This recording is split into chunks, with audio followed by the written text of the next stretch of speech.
For the last couple of years, the collision industry has been asking one simple question: who actually pays for paint and materials?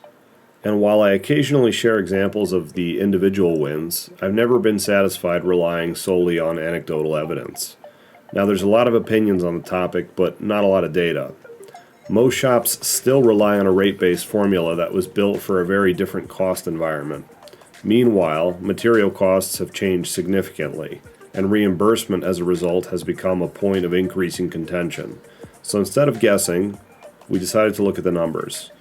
We analyzed survey responses from repair facilities across the country and compared those results against actual claim payment data pulled directly from closed work files. No anecdotes, no theory, just real outcomes.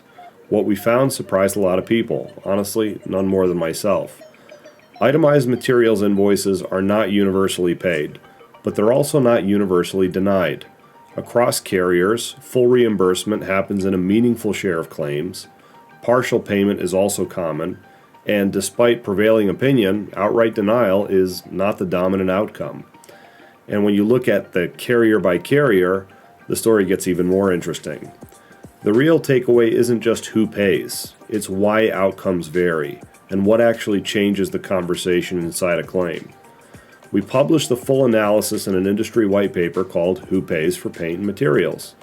If you work in collision repair, estimating, or claims, this is data you're going to want to see for yourself.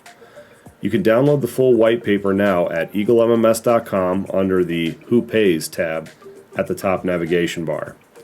Because in the end, the claims environment reflects what repairers are willing to document, support, and stand behind, or simply what they're willing to accept. Thank you.